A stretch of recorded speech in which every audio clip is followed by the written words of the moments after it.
In 2014, I quit my job as a CPA in Italy and I moved to the United States to improve my English. This is how my entrepreneurial journey started, and since then, I've been focusing on growing myself to grow my business. In this podcast, I just want to create a collection of all the lessons that I learned through my mistakes and the success that came from the wins, going through all the stories, the fun facts, and the anecdotes that I've been experiencing through this journey. My name is Cristina, and let's start collecting picture memories.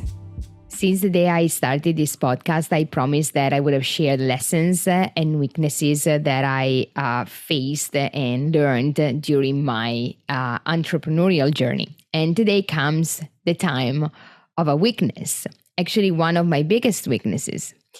That is employees.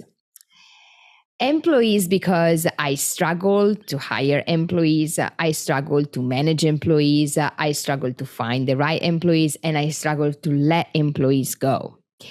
But no matter how much I struggle, of course, I do it. And I learned how to deal with it during these past 8-9 years of during my entrepreneurial journey. And I have to say that I really believe that is a weakness because I'm not the person who I aspire to be in this position or when I'm dealing with this matter, I would say. But when I start analyzing what's going on and why I struggle, what is the problem, what is the emotion that comes up when I have to deal with employees, the answer is fear. So when you let fear drive you, you are lost already. So fear is there because it has to show you what you're focusing on, but you don't have to follow it. Otherwise, you're never going to go anywhere. So when I need to hire employees, I'm in fear that I'm not going to find the right person. So I'm always worried that nobody's going to apply, nobody wants to work with me, or that I'm not offering the right benefits or the right position, that I'm not advertising the job in a proper way. When I have to let employee go, I'm always worried that I'm losing something if I let them go, that is not the right decision. But unfortunately or fortunately, I think I have what I would call a gift that is called gut feeling. And until today, my gut feeling was never wrong. So I know from the beginning if somebody's right or if somebody's wrong. But at the same time, I'm somebody who wants to give like second chances and like, maybe I'm wrong. I doubt myself so many times because maybe it was a bad day. Maybe I didn't consider all the things that needed to be considered. So I'm like, oh, I really thought this person was good. Let's see if she can get better. Let's see if we can fix this. But the answer is no, you can't fix anything. And you know it from the beginning. That's why I learned that, hire slow and fire fast. So when you know that a person is wrong, just let her go or let him go. I say her because basically all my employees are women. Then the other thing that I learned back in a workshop that I attended in Las Vegas was if it's not a wow, it's a no. I really hope I can attract talents and always say wow. But for a small business, it's not that easy to attract great talents because you can't offer the benefits or the salary that you can get from a big corp.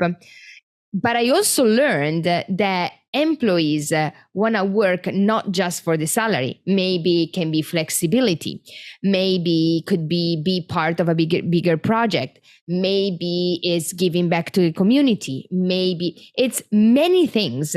And sometimes we get really focused on like, oh my God, I can't offer that kind of a salary, but we don't ask employees like, what matters to you? What is important? What are you looking for? Who do you want to become? That is my mantra and goal in my life. Like, who do I want to become is what I ask myself every single day.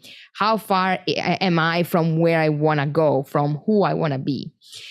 And this is really important when you hire people, actually. And but still, I'm in fear that I'm not aligned with what people want. But what I learned during these past years is that when you're able to get past your fear and you start thinking that it's very important for you to know when to let go somebody who's not good for your company, for your culture in your company. Because if somebody is not behaving in the right way that fits your company culture and other employees see that, you're destroying your company culture because they see that you tolerate what is not good for you and for the environment where they work. So as a boss or as an owner or as a manager, it's your responsibility to get rid and let go of the people as soon as you see and notice that they are not a good fit, because you're actually risking to destroying everything that you built. And it's a skill that you need to develop, of course. It doesn't happen overnight, but when you see the behavior is not right, when you address it with the employee and you see that there's no change there, it's time for the person to go. And you don't have to wait. The longer you wait, the bigger the problem is gonna get, because it's not gonna be just the problem of employing a wrong person.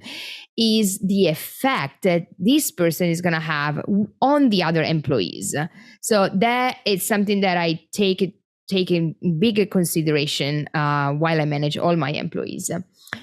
Then something else that I learned about employees is that good people know good people. So if you're looking for other employees and you have a very good employees working with you, ask them, do you know anybody who could be a right fit for us? Because I would say many times the right people, the people you're looking for, are in your network or in your community. That's why I think that pretty much all of my employees came through our newsletter. So we post that we're looking for people in our newsletter, and then somebody that is subscribed to our newsletter tell to other people that we're looking for people, and basically people come from inside of our community. And I think it's beautiful because they already know us, they already know what our company culture is and what we're trying to achieve. One other reason why I really struggle with letting people go is that I really get close to them.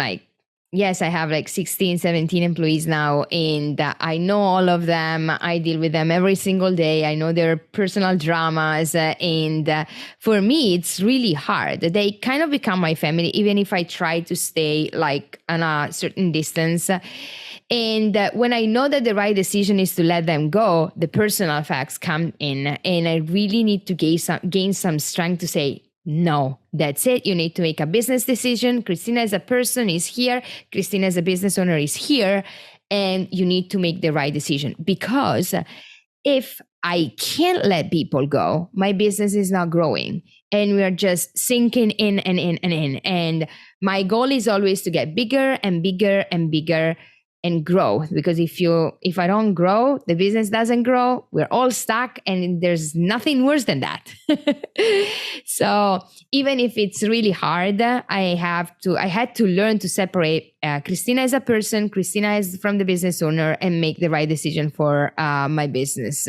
If you like this podcast and the topics I'm talking about, and you want to know more about what I do, you can follow me more on our social media accounts. You can follow us on LinkedIn, on Instagram, and on Facebook under the Healthy Italia account.